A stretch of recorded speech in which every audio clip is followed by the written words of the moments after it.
Hey everybody, I'm Charlie. I am joined by good brother Duke. What up? Today on this week's episode of VE Movie News, we are going to be doing our Book of Boba Fett open series review, like open spoilers. Just kind of giving a full our thoughts on it. We'll break down some certain segments, like just individually, and we'll also just kind of break down what we thought of it as a whole. How Like much a we bantha. liked it, like a bantha. How much we liked it in the Star Wars. Did we even need this show? Will we ever watch this show No. again? Right. So I think just right off the top, I want to cover a couple things. If you guys are interested in AEW wrestling, we have a podcast together called Eat, Sleep, Elite. It is on all your podcast sites. Would really appreciate you checking that out. And if you're interested in Celebrity Big Brother, we also cover that. We're going to cover Big Brother Canada, as well as over the summer, the actual Big Brother. There's so much Big Brother. I might be back for that. We'll see. Yeah, dude, it's fucking everywhere. It's never ending. But just like Star Wars, who knows? Star Wars will end eventually. I'm sorry. I hate to break this to everybody. Someone's gonna mess All it right, up. Garrett. I say you start this off, man. Let's give a quick overall review of the series as a whole, and then we'll talk about the finale in a second. But you got to play into it, I guess. Right. So when I first started watching this, I didn't initially watch episode to episode like everyone else, week to week like everybody else was, because I just wasn't. Well, honestly, to be honest with you, I've just been so busy lately streaming all the time that I don't have really time to watch TV as much anymore. But I had interest in this show from when it was announced because it was set up to be a show about Boba and Fennec, and I'm completely interested in them because my first thought was, sure, now they're going to have an opportunity to explore what happened between them two, because the last time we saw Fennec, she was on the other side of things. You know what I mean? And so we had to understand why it was she came to the good side ish, or whatever you want to call it, and why she's so attached to Boba, which to me is some of the best parts of this series, is those first couple of episodes as you review what happened with the Tuskens, the aftermath, and how Fennec and Boba became a unit. And then it just jumps straight to past the events of the Mandalorian after that, because there's not any more story left to tell there or whatever. But to me, there are so many stories in Star Wars that kind of reflect those first couple of episodes where Boba has his sort of redemption arc with the Tuskens, where it's not the Tuskens are evil like you suspect them to be. We already know that from the previous season of The Mandalorian, right? We saw the interactions with the Tuskens there, right? Started to make them more, appealable.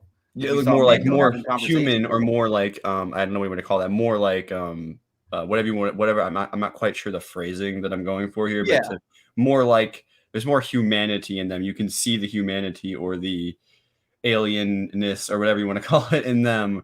You know, the belief in like a society, like I'm the Joker or something now, whatever. But it's understanding more of their culture too, and just more things about them. And it's not that they don't. It's not that they're like evil. They just don't trust humans, probably because every time they've interacted with humans or other alien species on Tatooine, it's resulted in like violence, you know.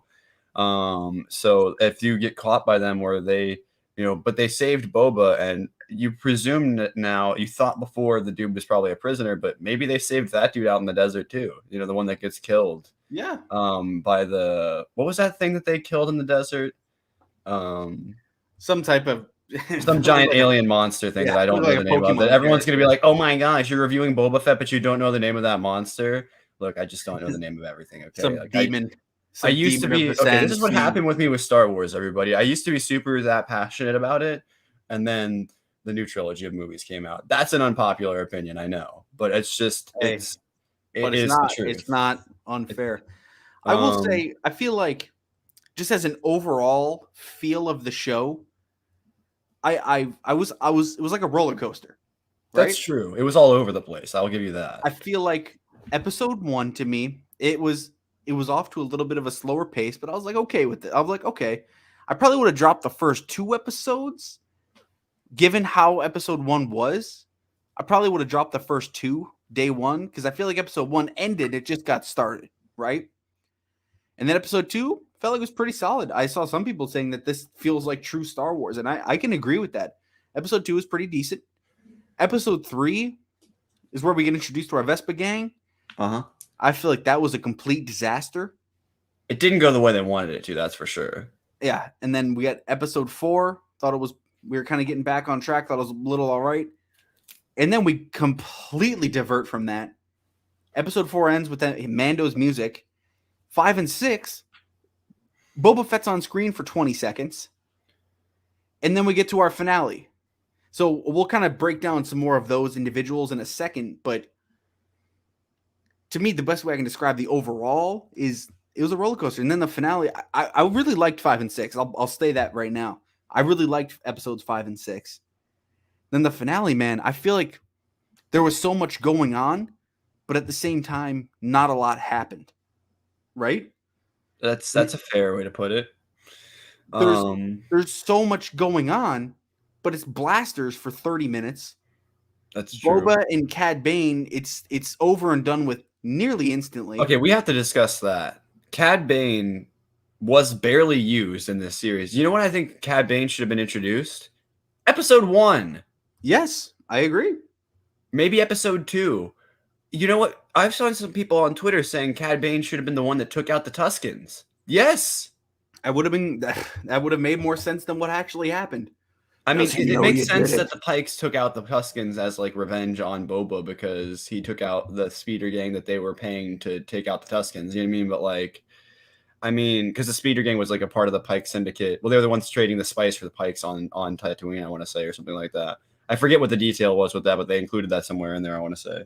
And I think, but Cad Bane is one of the best characters in the history of Star Wars, and he has an actual relationship with Boba that you could use as the actual, basis for why they have a conflict throughout the entire series, not just the finale. But you just decide, we're going to put him in the last 2 episodes, and not really use him at all, other than to intimidate some characters, which doesn't even work, by the way. Yeah. And by the way, based on I'm going to go straight into major spoilers here, based on the post-credit scene at the end, didn't even kill anybody. Yeah, and I think something that happened here also,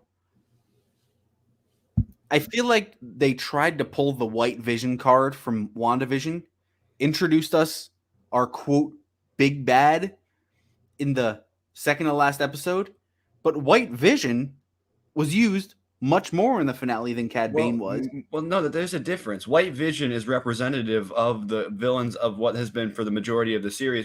How many episodes into WandaVision do they introduce the Shield people? I believe it's the 3rd one. So the majority of the series, those are the antagonists to Wanda. Like you don't realize it because the way the series is structured, you're not really sure who the real villain of the show is. Yeah, it makes you wonder if it's Wanda for a while. I know this is not a WandaVision review, but we didn't do one, so it's fine to talk about. But like I would say the difference is he's representative of that side of the opposition. And yes, I guess that the Pike Syndicate has technically been the background villains. So you could compare it to that, but the difference is the execution with White Vision. There's an interesting dynamic between the 2 visions, right? Yep. This is spoilers for WandaVision, sorry, but like, and it doesn't just White Vision isn't dead at the end. You know what I mean? Like, yeah, and I think that's something that we're having to deal with now. And I want to say the way the finale felt to me, just an overall sense, was clunky. That kind of goes back to Robert Rodriguez episodes he's done this season. Now, I'm not going to sit here and pick on him like a lot of other YouTubers are, but I do think he kind of went 0 for 3 this season. And every action scene he had, it felt clunky. Like especially with Black Chrysanthemum. When Black Chrysanthemum was in other people's hands, he felt a little more like powerful and intimidating. But when Black Chrysanthemum was being directed by Robert Rodriguez, I mean, the Trandoshan thing's a joke, right? And the fact that they're all just standing in the wide open. Like, I know, like a gang of Trandoshans should be like one of the most deadly forces in the galaxy. Like they're beyond. Like one Trandoshan is considered a massive problem. That's why there's only one in the original trilogy. I mean, obviously they didn't know that all that lore about Trandoshans, but Bosk on his own is a big enough threat to like take out like a Jedi or something like that. Like, And it's one of those things. It's like, I think while it was clunky, another thing that they were doing that really kind of set this tone was every decision Boba Fett made, it seemed like a dumb decision.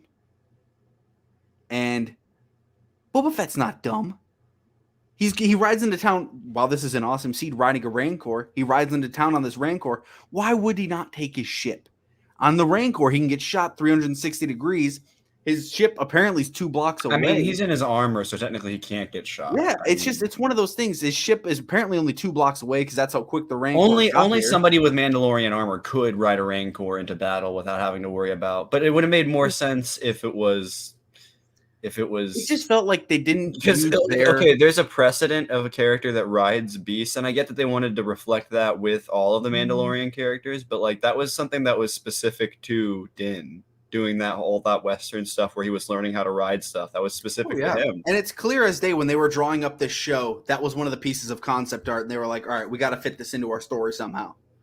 While it might not make the most sense, we're going to fit it in. And it's like, okay, I can applaud it. It was a great scene. I thought it was very flashy. I loved a lot of the scenes in this. Don't get me wrong, and especially in the finale. But yeah, I don't think the finale stuck home for me. I feel like I've kind of covered a lot of my things. Any overall thoughts of the finale you had that we haven't talked about?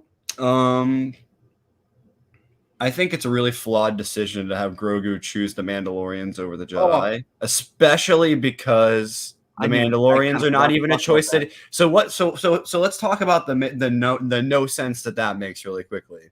So Grogu chose the Mandalorians, right? That's the significance of him wearing the armor, right? He's chosen to be a foundling instead of a Jedi. Luke didn't want to go to Tatooine, man. Come on. Here's the thing, though. I mean, I know Luke's out there, but he doesn't get involved in this like literal gang. I mean, I guess Jedi traditionally don't get necessarily involved in gang wars. The only time that's ever happened is like the one time when Obi-Wan, Dooku, and Anakin have to team up with the pirates or whatever. I think maybe one other instance where they team up with the one guy who's in Rebels as well. What's that guy's name? Han or whatever. I got a cough. Anyway, almost died there. My voice was going. But anyway, but Grogu choosing the Mandalorians. Here's the problem, though. Din Djarin is no longer a Mandalorian. I know. Which, I mean, he's no longer a member of the Watch anyway, which is what he would have wanted Grogu to inherit, right? So now the next season of The Mandalorian is going to have to be about how Din Djarin defines himself as a Mandalorian despite being thrown out by the Watch, right? So that's actually kind of a cool setup. I'll give them that.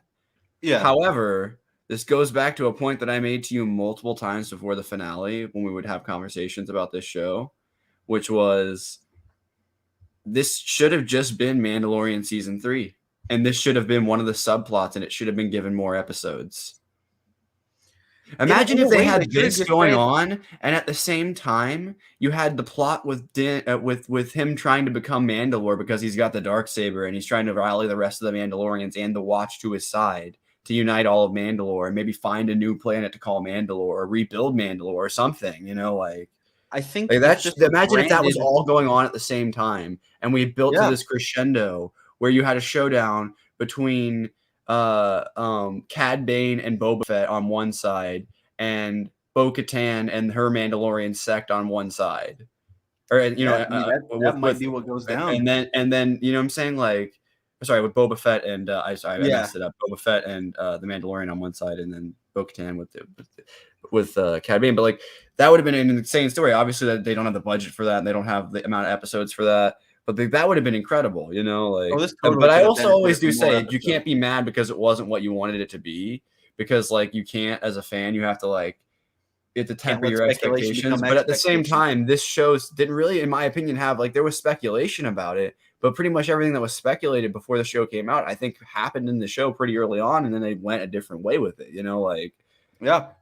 Something that I do think should have happened. Is that we should have like this sort of background arc. This is more of a criticism of Star Wars in general and the whole Mandalorian and this time period, because it's all linked together, whether we want to think of the Book of Boba Fett as separate or not. It's all linked together in that same time frame, right? And storyline. So I'm saying it might have benefited more if I think Bo-Katan should have shown up on the side of the Pike Syndicate in this. And people are gonna be like, wait, what? Okay, well, there's only one. This is like the first opportunity where the Mandalorian has put himself in a position where somebody could come up and challenge him in combat, and what would not be considered technically an honorable way. That doesn't matter. Star Wars has not ever been like that. If Bo-Katan showed up on the battlefield because the Mandalorian was in a vulnerable position, you could say that's not to Bo-Katan's character. We don't know that much about Bo-Katan since the time of the Clone Wars. We obviously have seen that she's a little bit different than she was then, because the look she gives the Mandalorian at the end of season 2 when he's got the Darksaber. Yeah, and that kind of, yeah. I mean, hey, I can see that. So I'm thinking, yeah, all of what you're saying, I think it goes with my line of thought that this would have benefited more if they maybe didn't have the name Book of Boba Fett in the title, or if they would have just said this is a Star Wars show, and it follows our Mandalorian universe. Yeah, we're going to follow Boba Fett for a little bit. I mean, maybe that's part of the problem, was that they wanted to do this separate show that with Boba Fett was the main character, but they did end up taking like 2 episodes where Boba Fett isn't really the central focus of the episode anymore, because they needed to do the stuff with Luke and Grogu. You know what I mean? Like, yeah. So I'm thinking, let's talk about the whole flashback.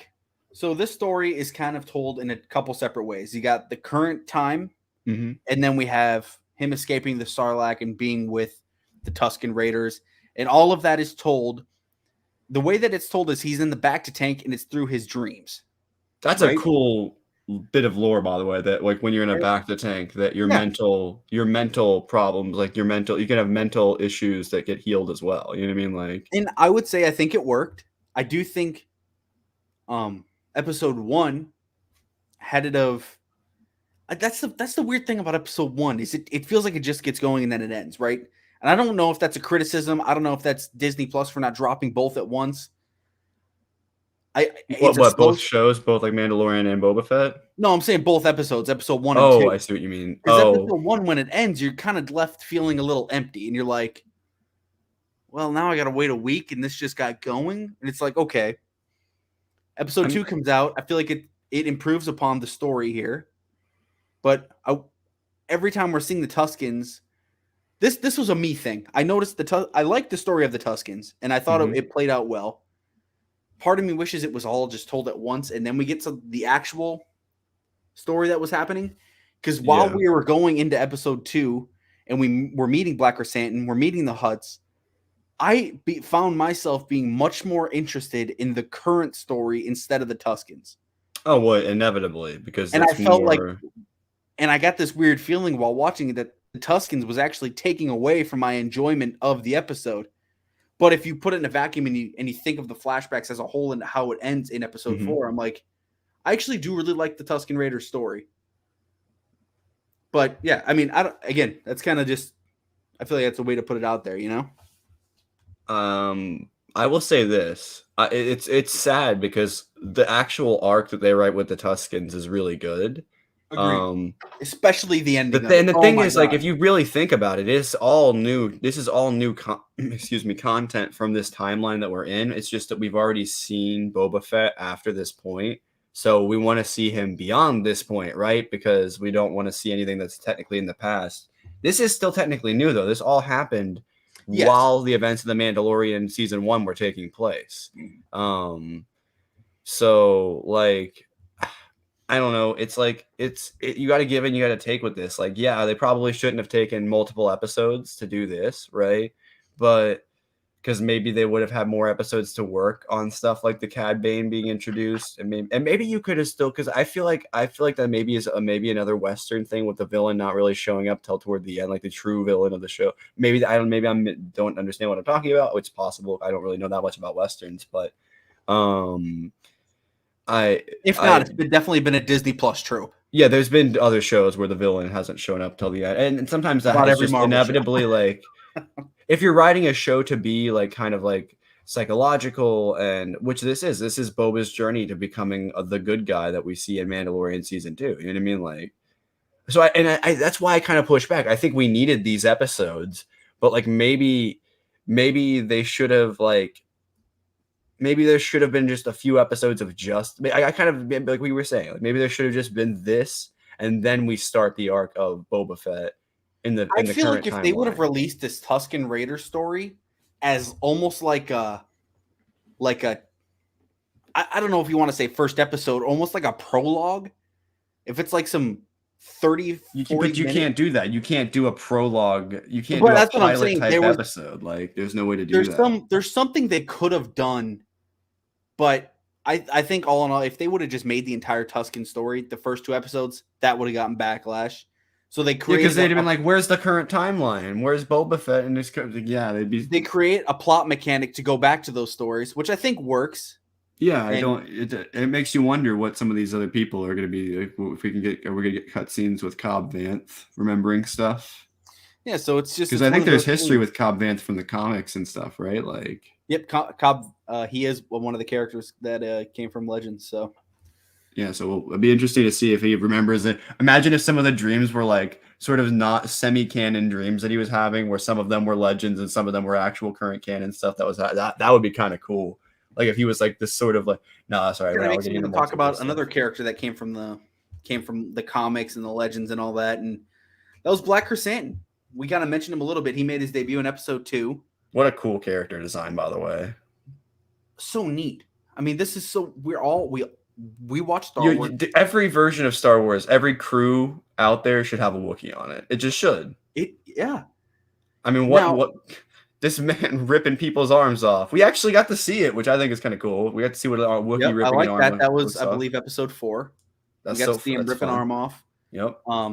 I thought he wasn't going to too. I was like, oh, this is Star Wars. They're not gonna. Oh, they did. Okay. So they bring him in as this gladiator. The gladiator, he's a bounty hunter, and the Hutts are bringing him in as the threat to Boba, and that's episode 2. Episode 2, it's just the tease. And then we hop into the infamous episode 3, which we're probably going to spend a little bit of time here between our next. Okay, I didn't have this question written down, but I have a question for you. Do you feel a little bit annoyed that the cyberpunks cucked this guy? Because he's supposed to be this badass, you know? Yeah, we'll tie all that together right here. Yeah. And then we get to episode 3, and he's the threat to Boba when they get back to the actual time. He's the threat. So Boba has all this security, including the Vespa gang, which we'll get into them in a second here too. And Black Chrysanthemum just walks through in the middle of the night and rips him out of the fucking tank in the clunkiest fight I've ever seen. Yeah, it looked when I knew the finale was in this guy's hands, I was like, you got to be shitting me. I thought it was a dream. It was so fucked up. And then he's all this is going down, you know, and then he, like you said, he starts fighting the Vespa gang. He starts fighting the guards. He starts fighting Fennec. And then what do we see Boba? He's in a fucking robe. That's a whole nother story. and it's like they kick him into the I don't know, man. It just ends up with him, Boba giving him the option, like, we're gonna let you go. And you just see him kind of running between, like, with his tail between his legs, like he just shit his pants on the front lawn and he's got to go. And then he joins Boba's team in episode 4, and then in episode 7, you know, he's part of Boba's team. Can I say it was a little clunky when they just let him go and they didn't just offer him the ability to join right then? Yeah, I think should have just been. I know people would have been like, "Oh, this is so BS. And why would he join? He just tried to kill you." But like, he's just a bounty hunter. But in that same episode, he just offered the Vespa gang, so it would have that he never seen fight, and he said, "You guys look like people that can fight," and you know that's just. But it would have made. I'm just gonna say it would make sense because he just watched his gang almost get like obliterated by this. If Fennec hadn't been there, they would have died. Like, so I think some of them would have died. I should say. Like, I feel like the best thing they did with him was he did just straight up kind of murk kids in the final episode. I was a little worried because it felt like they weren't using him to his true power. And in the comics, I mean, this guy fights Obi-Wan. This guy fights Boss. There are Wookiees that are powerful enough to kill multiple Trandoshans, but I don't know about like the amount of people he was surrounded by. He should have died. Like, yeah, and he took him. He got shot in the air. I mean, I guess you could say those. Oh, those are the wimpy. But the thing about Trandoshan culture, it's all based around this idea of there's this great scorekeeper, and every time you get you successfully hunt a target, you get more score. And the most respected people amongst Trandoshan culture, so meaning the person that's running the Trandoshan gang likely has the most score that everybody knows about, right? Yeah. Because they keep score. That's how they do. They all hunt. this guy would be dead. I'm sorry. He would be dead. Black Chrysanthemum would be dead because that's just the way it works, you know? Like, Amen. But they were trying to, yeah, agreed. He had a kind of coincides with my feelings of the overall review. It was just a little up and down. And then we would be remiss if we didn't mention the Vespa gang, the mods as they were called. I couldn't tell you any of their actual names. That's the writing that we had. And I'm not talking bad about John and Dave and everyone else. Look, it just clearly is not as flawless as The Mandalorian was, especially season 2. So we're all riding this high, and it's like, look, I think my problem with these guys, it just did not feel like this. You probably could have put this on another planet and it might have worked, but on Tatooine, I think the problem people have with the Vespa game, by the way, it just doesn't feel very Star Wars. it doesn't. Which I get, you know. Imagine but if it looked like Mad Max instead of Cyberpunk. It probably would have fit Tatooine more, and they didn't have colored speeder bikes. I mean, this image kind of made its way around as a meme, and it's like the Book of Boba Fett I thought we get in the Book of Boba Fett we got. And that was when episode 3 was really getting slammed. And it's like, I'd feel remiss if we didn't at least mention it wouldn't have been, I think, as bad. Like if those bikes were like super quick and like actually didn't look really stupid when they move, like it would have been fun. The chase scene. One of the, I mean, how do you make a chase scene like that? It was so boring to watch because of how slow they were moving. Like, I was like so excited because I thought we were actually going to get our first looks at because we got our looks at like what a swoop gang looks like, right? We finally got to see what that looks like on screen. And this is not that. This is like low tier god swoop gang. Like, you know what I mean? Like, it was. I applaud the effort for trying something new. It just definitely didn't work. And this probably could have worked in Star Wars, just like not with Boba Fett. Maybe on a different planet too, man. You know. I don't even think Boba Fett would make sense on another planet with the Vespa gang. I'm saying the Vespa gang could just be like, yeah. Like imagine if they were on like, I don't know, you could say Coruscant or something like that, the underworlds of that, where there seemingly would be some high tech shit. Yeah, I guess it plays into this like weird obsession that Boba has with like upgrading everyone that's gonna die. Like, you know, maybe that's supposed to be the idea. Like he's got this weird obsession with like cybernetic people. We haven't really had a lot of people explore the cybernetic upgrading stuff in Star Wars.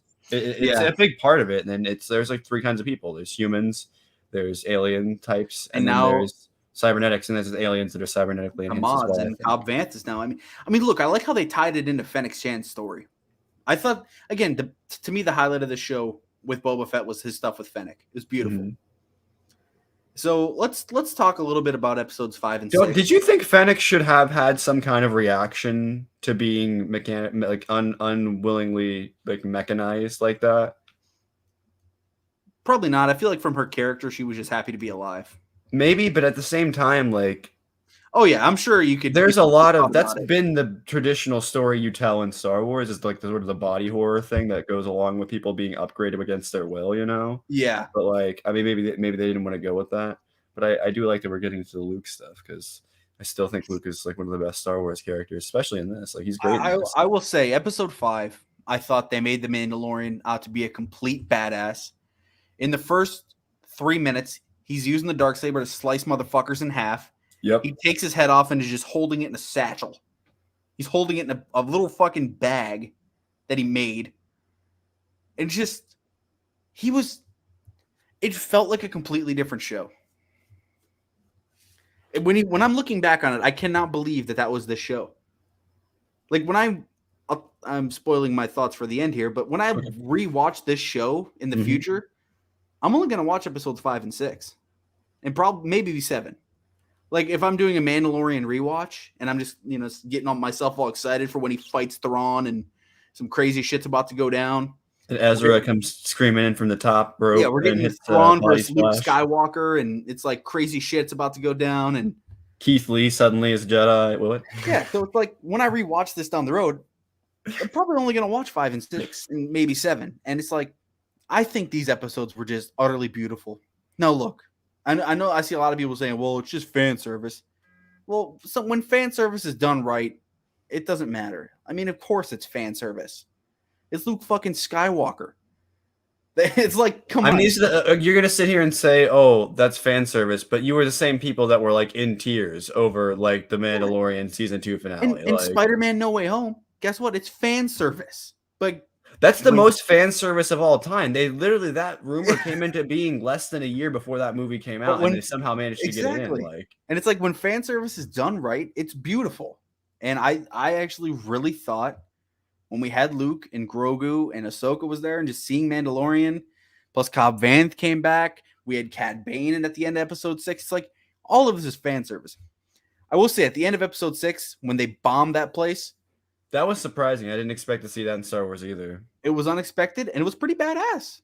That was the first time I was like, it was real. And they do real in Star Wars every now and then. They'll insert some realism of stuff that would happen because it's supposed to feel like a living, breathing universe. If there wasn't like, and that's absolutely something that a rival gang would do to intimidate, the daimyo of Tatooine. There's something interesting that I was thinking of while we were talking. Actually, I kind of had this thought a few days ago too. Do you think that like some of this stuff about the politics of Tatooine has to play into Kenobi a little bit? Like, because if it doesn't, it's going to be really inconsistent. Kenobi's so far behind.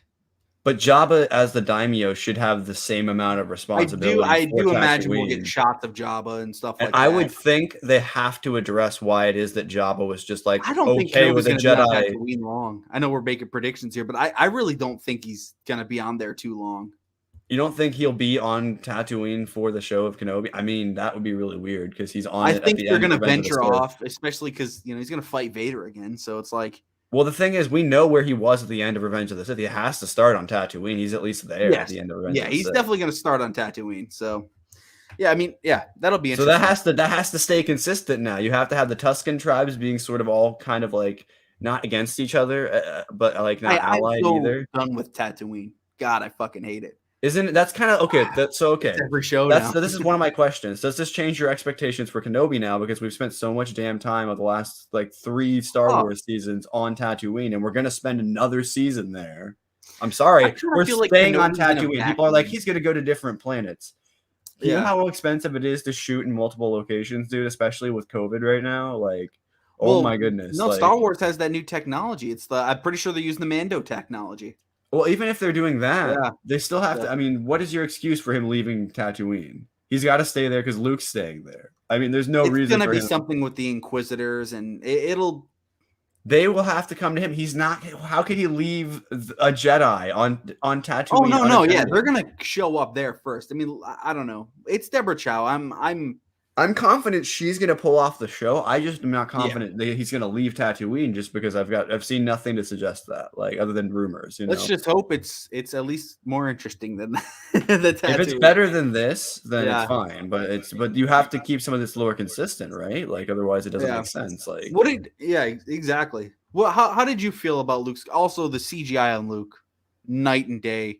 Compared to to the end of the season, because we were all just excited to see it at all in that season. Great here, man. He looked good. They took the criticism of it not looking super good in the first like few minutes, and they went out and hired Shamook, and he fucking killed it. So, what did you think of 5 and 6, just kind of as a whole?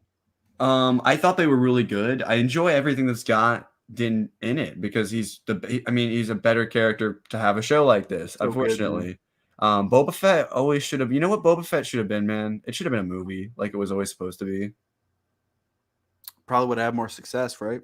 Because you could have just done like a one story with him. Maybe you could have done like Cad Bane and some of those other bounty hunters that were just still around after the Clone Wars. Just be like, just do a heist or something, and then maybe he becomes a good guy at the end of that, and then you're like, and he's like, "Hey, Mando," and you're like, "Oh, and hey, there's the next season," like. Or something, and it plays in somehow. No, I don't know, but like I enjoyed those episodes. Everything with Luke and I didn't expect to see Ahsoka in this series. I'm gonna be honest. No, me either. But it kind of made sense. It would make sense. She would be interested in what happened with Grogu for sure. Because and if they're not gonna make Mara Jade, an actual character, it kind of makes sense to have Ahsoka, even though she's not a Jedi, be that female kind of Jedi that's going to pursue. Do you think he would have like a similar relationship with her? Like, I don't think so. I don't think they'd go there either. I think Ahsoka's people go around, but I think she's just so much older than him too. And she is a lot older than him. It'd be really weird. Like, So She I was a think teenager in the Clone Wars, and he's like just now in his like 20s. You know what I mean? Like, I think instead of Luke fighting Thrawn with Mara Jade, they're just gonna let Ahsoka fight Thrawn with Luke, kind of deal. I think so. So Or they could introduce a Mara Jade though. They're kind of setting things up in a way where they could. Like, there's hey, still Jedi out there. You I know, would be like we cool with that, know. man. Do you know Very what I think is interesting character. interesting about Grogu though? He kind of falls in line with a lot of the other Jedi that have come before him that survived Order 66. Because all of them find a mentor figure that's a Jedi. But the only one that actually learns the Force from them so far is Grogu, right? Yeah. Cal Kestis doesn't learn anything from his master. We're 'cause he already knows definitely how to gonna control see the him in Force. live action too. Dude, Cal Kestis is the perfect person for Grogu because he's literally he's like an expert about unlocking Force memories from your past because he unlocked every Force ability that he ever unlocked as a Jedi. Which, by the way, if you take the amount of abilities that you can get in that game as a precedent, means he was one of the greatest Jedi of all time when he was a kid. Like, Yeah, Cal. because he's got every Force ability. If you technically, I mean, I don't know how many he has in canon. I don't know what the story would be there, but like he apparently can learn every Force ability. You know, which not everybody can. I don't know if everybody knows that. You can't. Not everybody's capable of doing everything. You know what I mean? In the Force, like it's just limitations. Like, but like Cal is he I could definitely. I would see love him to coming see to the that would be Mandalorian season 3's big reveal. That if that's what we get is Cal Kestis somewhere in there because like he's around. It's been a number of years since he's done anything that we know of. So like. That's the only problem, by the way, with having a bunch of these random Jedi that did survive Order 66, because now, like, we have to question, like, where were they during the events? Just all in hiding, right? I guess. We're way too young. Like, yeah. So, yeah. It does open up that question, though. Yeah. One question I had for you. Okay. Is I've seen there's be some discussion online that seeing Grogu reunite with Mando this quickly takes away from the Mando season 2 finale. Oh, well, absolutely, for sure. Yeah. Why wouldn't? I mean, it's like it's not even Mandalorian season 3 yet, and they're already back together. It's like they looked at it and they were like, "Actually, we want them back together, though. Like, we'd rather." I definitely think it's way too soon. But so for me, this is something that happens a lot in shows, and people kind of say it takes away from it. So for me, I have this mindset of since it already happened, right? The Luke thing already happened. I can still enjoy that for what it is. So for me, it doesn't personally take away from that moment, but I do wish they would have waited a little longer, but I understand they set up the decision in episode 6. Like, look, he's picking either one. We're going to know by the next episode if Grogu shows up or not. And he obviously showed up in the finale. Grogu came in beast left and right. I like that Grogu. That's a cool Force ability that Grogu has to which we've seen that before. It's not like Beast Mastery like the Sith have or anything. It's like a it's like an Old Republic move, right? So it's it's like a I think it's implied that Cal kind of has this similar power too, where you can like kind of connect with nature because all the Force is connected to everything. Again. So that's why I think Cal Kestis, like you told me about that forever ago, like back in season 1, we were a series about Cal Kestis showing up. It must have been like the Luke rumor way before it happened or something, but like it was Cal because they were trying to just mislead people or whatever. But I think that's a cool ability to have a connection with nature like that because Grogu is really cool. So any other questions you want to touch on before we kind of wrap up the series? Do you think Star Wars can figure itself back out? Well, I think Star Wars is so they're always going to be compared to the MCU, right? That's just the way it is. The MCU is the talk of pop culture. That's science fiction. Star Wars owned by the same company. I mean, like it's all made by the same company. So it's like it has something unique right now in the sense that every story is in the past because they're not going to touch what happened after the sequels.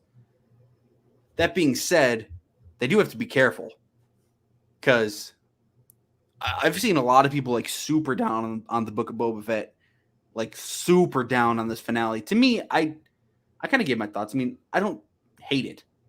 I just think it was a roller coaster. It was clunky. It had some problems, but overall, I liked a lot. The shot of Mando and Boba fucking flying together, and then they land. It's like, I mean, but yeah, they're in a unique spot.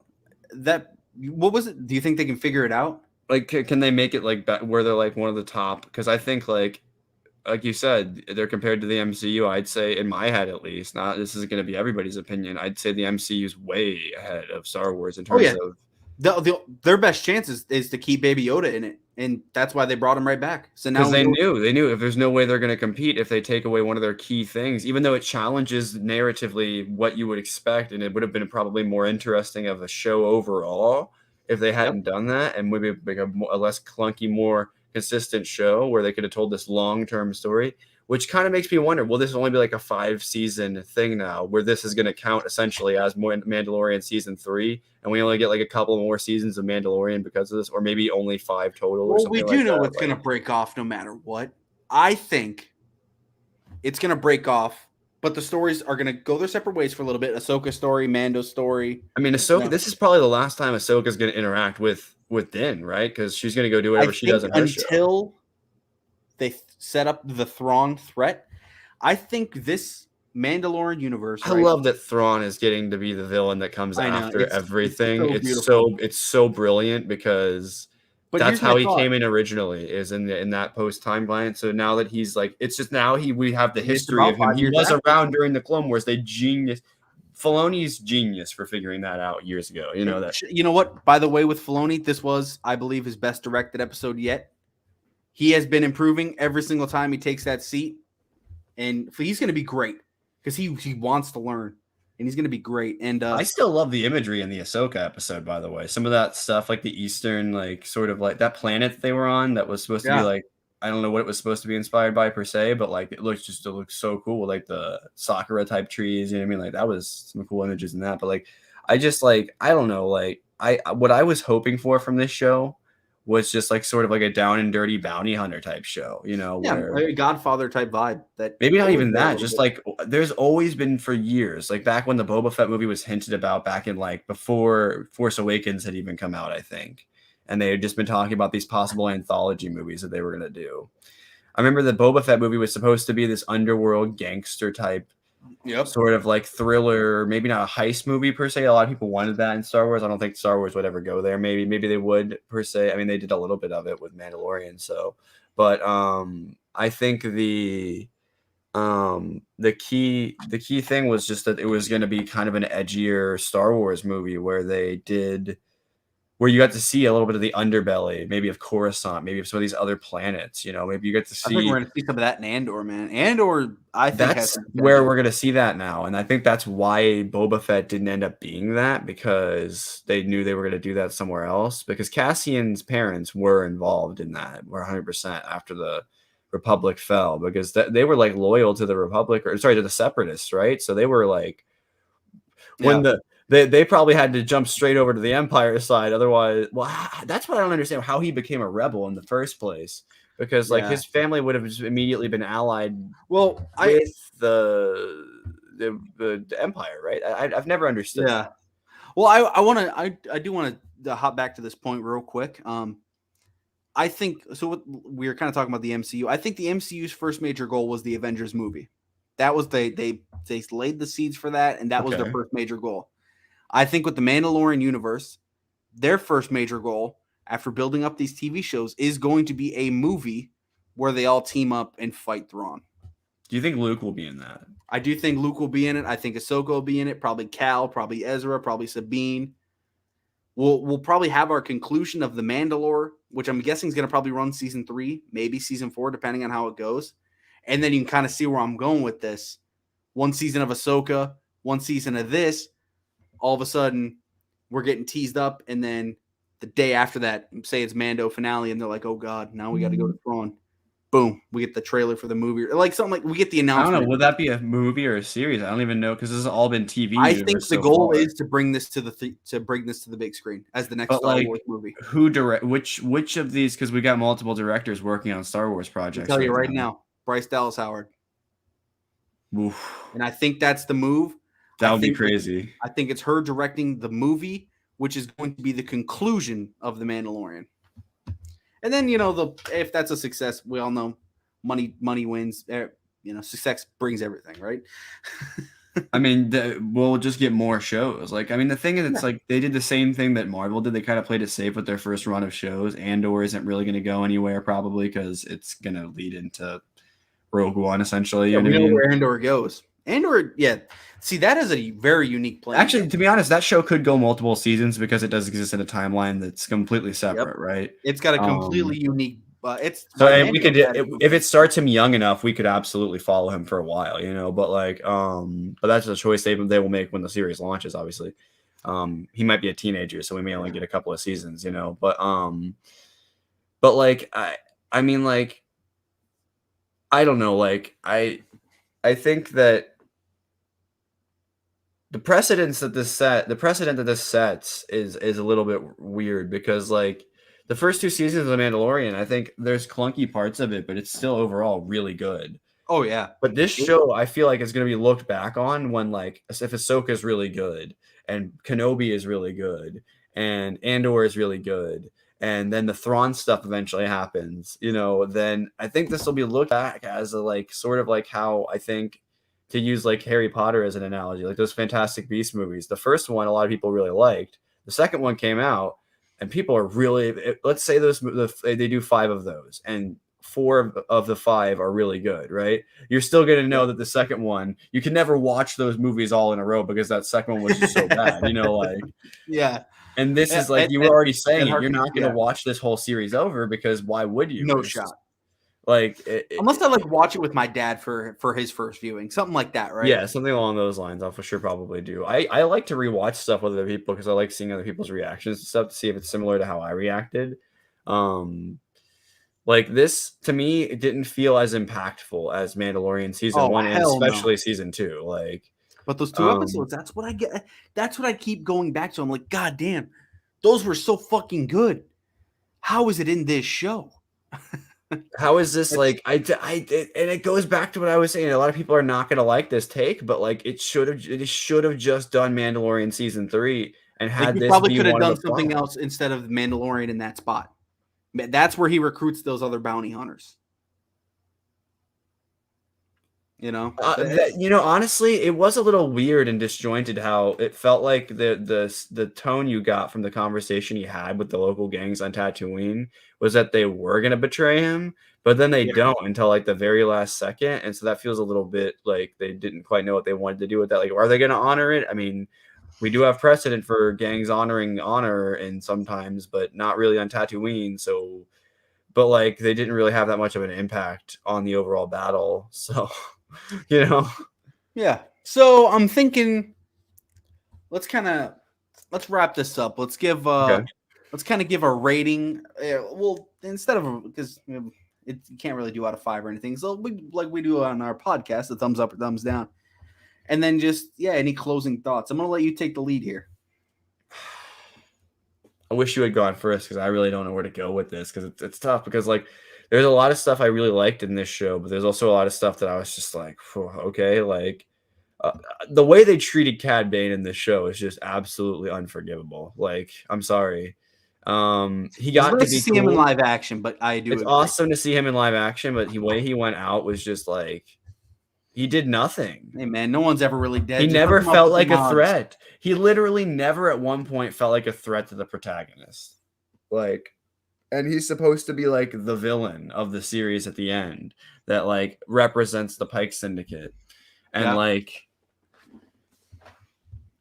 I just like I don't know. It feels like they didn't know who the villain of this show was, so they didn't figure it out until like close to the end. And then they ended up just wasting a character that could have potentially been one of the coolest live act. Imagine if Cad Bane was on the side of Thrawn in the future. Like I just imagine if maybe Cad Bane, what if there was just one line instead of him just fighting each other, he's like, Boba goes, "Well, I paid him more," and then Cad turns on the fucking Pike and just starts lighting him up with him. I mean, he did mention that he had a bunch of money, so he could have paid off Bane. It's like, I mean, he absolutely what if could there was have. one line like that was like, "Yeah, well, I paid him more," and then next thing you know, real quick, Fennec killing everyone at the end was so. But imagine if fucking that's metal. okay. Imagine if that's how that happens. Bane doesn't show up at the final battle, and we're all like, "What? What the hell?" And that scene is him killing all the Pikes, and other gang leaders, right, on You paid Tatooine. more. and hanging the that was that's so kind of a metal. Cad Bane. That was brutal. I didn't expect to see that in a Star That Wars was thing, so but metal. I love it. but I like that Fennec got a cool scene like that. But I mean, it could have been if that had been Bane, then you could have had like Bane just go off at the end and not be on Boba's squad per se. Just go off and be a bounty hunter somewhere else. You know what I mean? Like, yeah. They have history. Like, there's history between those characters that they kind of acknowledged a little bit, but not really. They like, didn't acknowledge that he put the hole in the helmet. I was surprised at that. That stuff from the comics. I mean, like, I can't technically believe. canon, I think it's thought a they thumb would. down. I think honestly, it's a thumbs down for me. I Okay. was not with it for most of the series, and then it didn't really finish like strongly for me. Like by the time I liked the Tatooine stuff, but it should have been like, I don't know how you could have handled this stuff.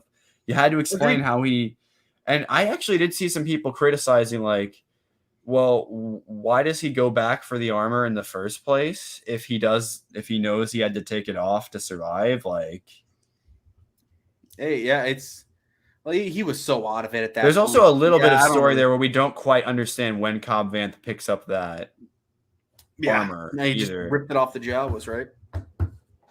I will say, I think for me, I'm with you a little. I'm with you on pretty much all those points you made. In the terms of being a book of Boba Fett, I just think the story was weak. When breaking it all down, talking about it with you, kind of exploring my thoughts a little more, being open to some new information, I think overall, it was a weak story for Boba Fett.